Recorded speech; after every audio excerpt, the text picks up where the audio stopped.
Welcome back to Let's Talk by George. In today's video, we are going to do a review of Flyme Port which was published today. So I was very quick to flash the ROM onto our device, POCO M3. So let us begin the review. Now, a couple of things that I have noticed is the ROM is super smooth. Okay, I didn't find any problem with the ROM. Only two complaints that I have found. One is we have some problem with the developer option. I mean, I'm not complaining about the ROM. Apart from that, I didn't find any other issues. Now, regarding the installation process, this can be installed like any other ROM. Like what you need to do is you just need to perform all the wipes and format data, then reboot your recovery, install the ROM straight away, which means you don't need to use any kind of vendor. That is the advantage with this particular port. So let us begin our review of the port. Come. Hi guys, we have booted Flyme Port to our device. So basically, as you can see, this is the user interface. I mean, yeah, it is, the launcher is pretty much same like MIUI, and you get these sort of card kind of what do we call, I mean, we have this as, I don't know what it is being called in MIUI, but whatever that is, this is the up drawer. That is the correct thing. Okay, so basically we have the same kind of thing here with this particular port. But as you can see, some news are displayed in Chinese. I'm not sure why that is. Maybe the default language is being set as Chinese. I don't know. But I have changed the language to English. But it's not an issue.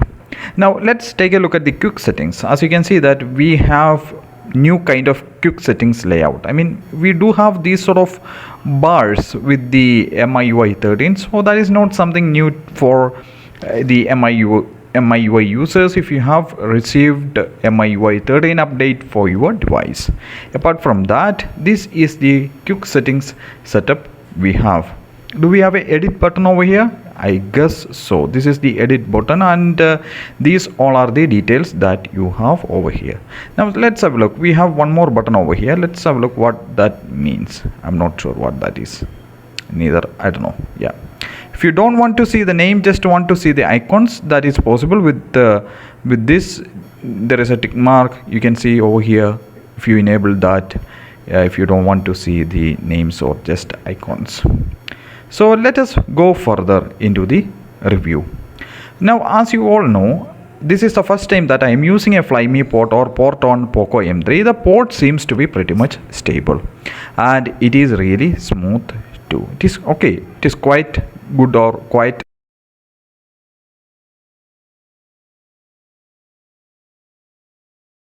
like MIUI, and contacts you have something like this. Okay. So that is about the calling app, and second is messaging app, and the messaging app, it resembles something similar to MIUI, so there isn't much change in it. Okay, now this is how the launcher looks like in this particular port, and let us launch the DRM information and check about the white wine. I am always concerned about the white wine because some apps that I use for my work do require security level to be L1, so it doesn't mess up with the security thing or white wine. And second thing is, let's take a look at the device information. So basically you get these device information over here, as you can see. In the system, as you can see, the builder type is user, and it is release key, and it is using Meizu fingerprint by default, and the SE Linux is permissive. Apart from that, everything is fine. Now let's take a look at the settings now. So this is how the settings page looks like. Let's go to my device, and you get the device information to be like this: Android version 11, and let's have a look at the security patch. It is the November security patch. Now that is about the device information and all. Network and internet. Yeah, let's take a look at each and individual options. I mean, there is even a smart 5G mode. Unfortunately, it is not yet supported in our area. I don't know when it is going to happen. So basically you get these much options in SIMs and network. Second one is WLAN or the Wi-Fi. So you get network acceleration like the like the MIUI. I don't know, MIUI doesn't have a dual WLAN acceleration, so I don't know what it is going to do by enabling that. And you get an option for speed test. Let's have a look. So let's have a look how my internet is performing. I don't know, it is showing preparing. Okay. Oh no, nothing. Yeah, so basically the speed test is not working, I guess. I'm not sure why. So network share, I don't know what that is. Yeah, it looks like the hotspot. So basically they name it as network share. Then comes the Bluetooth connected devices and display. So what do we get in display? Basically the entire Flyme user interface do share some kind of same look and same functionality like MIUI. So you get dark and white mode options. Then you can adjust brightness from here. So high brightness mode if you want to. Okay, then you get eye friendly mode. So by enabling that, it's something similar to the night mode that we have in AOSP ROMs. So basically you can adjust the yellow thing on your display. Then status bar. What do we get in status bar? If you need a network indicator, you can enable it and it will be displayed somewhere over here on the right hand side of the Wi-Fi icon. So battery percentage, if you don't want to show it, no issues, don't show it. And if you want to show the percentage inside in the icon, you can certainly show that. And if you don't want to see the volite icon, definitely you can disable that from the status bar. And the screen zoom and font size, of course you can adjust the display size and stuff like that from here. So as you can see that I have set the display size to be smaller as much as possible.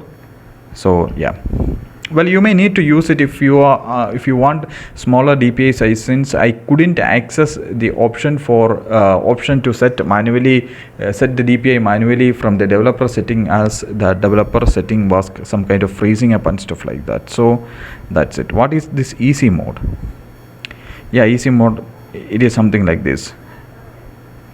And that is about the display and always on display and lock screen. So you get AOD display scheme in with this port, and you can have sounds and you can set custom ringtones too. So you get quite a lot of choices of ringing tone over here. Then yeah, apart from that, everything is normal. Notification management, then system appearances. So let's have a look what system appearances is going to look like. So themes, you get themes. I guess it is going to be similar like MIUI. So let me apply this theme and see what difference it is going to make. Yeah, so okay, fine. So it has made some changes, but it's not like MIUI, I guess. So basically you are getting some kind of changes from the themes. You get a couple of themes from here, and basically all are in Chinese. So if you want to see more themes, definitely you can do that from here. If you want to have fonts installed, custom fonts, let me look for Google Sans if we can find it. I hope we can, I don't know, but anyway, it looks like it is not working or it doesn't have such a font. So basically there is no point of searching for it. You get some ringing tones, and the theme application, it's in Chinese. I don't know why it is in Chinese. I'm not complaining, it's okay, fine. So notification light effects, unfortunately we don't have any. Yeah, okay, fine. So basically if you want to have it like this, notification lights, you can certainly do that. So that is about the notification light. Then Flyme selection, let's have a look what that is. So you get I believe you get some custom wallpapers or something like that in underneath the Flyme selection. It is not pretty much accessible, or I guess, yeah, here we are. I guess this is going to be some kind of super wallpaper or live wallpaper. I'm not sure because my internet is pretty much crazy. Yeah, a live wallpaper. So If you want to do that, you can do that. Flyme historical themes, I'm not sure what that is. Anyway, whatever that is, let it be like that. Now navigation and shortcuts. So basically you get a customization for Android navigation bar, classic navigation bar. If you want to have that, you can have that. So basically, yeah, you can change the navigation how you want to navigate. If you want to navigate via gestures, or you just need the 3 button to be on bottom. So these all are the things that you get under navigation and shortcuts. Then comes the screen lock. So basically what you are getting is screen lock. Either you can go for phone password or swipe lock. Then you get fingerprint identification. Then face unlock is also available with this port. Now coming to the battery, let's have a look how the battery interface looks like in Flyme Port. Well, the battery interface do look like something really awesome. So let's have a look at the power software power usage details. As you can see, so it is ranked, or it is categorized under 2 things, hardware and software. You can easily see which all software is using and how much it is using awake time when on standby. You get quite a lot of information over here. So basically you have some 2 modes available, low power mode and super saving mode available in the battery manager option. Then battery categorization option, optimize charge. So I don't know, yeah, when the power is higher than 90%, slow down the charging speed and protect the battery health. So it is some kind of controlling the charging speed after 90% or something like that. So we get IC. I'm not sure what that is. Let's have a look. That option is disabled, or it is not working over here. So Flyme laboratory, I believe this is something kind, I don't know what that is. So it is telling me it is preparing, and it looks like it is taking quite a bit time. So let us leave that, and let's go for something else. Accessibility. Now this is where you can access the developer options. Now as you can see, once I click on developer option, I cannot really scroll down. It's kind of freezing up. So yeah, okay, fine. Now I can scroll down. So let me set up 412 as the DPI, 422 or whatever that is. It's fine. I don't know, but it is not happening anything. But I can change the animation scale and all. So you get some custom scales, custom animation scales and stuff like that. So this is all what you get over here. Now to talk about the port, overall the port is pretty much good and it is very nice. So let's take a review of the couple of the applications available with the port. Now the calendar application. So this is how the calendar application looks like. I mean, yeah, it is something similar to MIUI. Now the gallery also, it is similar to MIUI. So basically you get some random things. There is a problem. The port, I guess the port is not dictating my SD card, or there has been some problem with the SD card, with my SD card.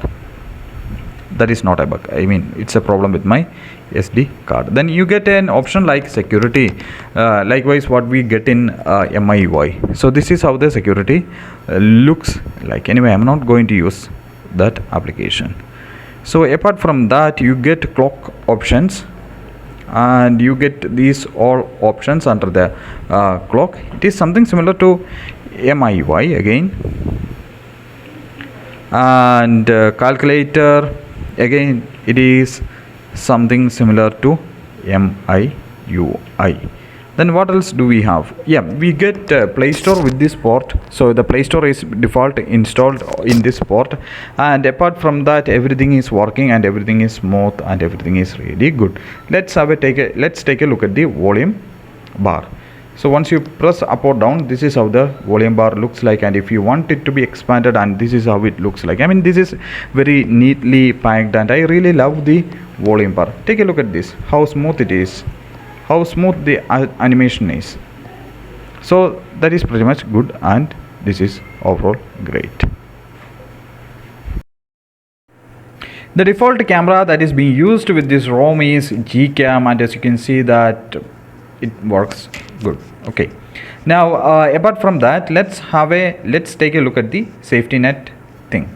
So let's have a look. So basically it has failed.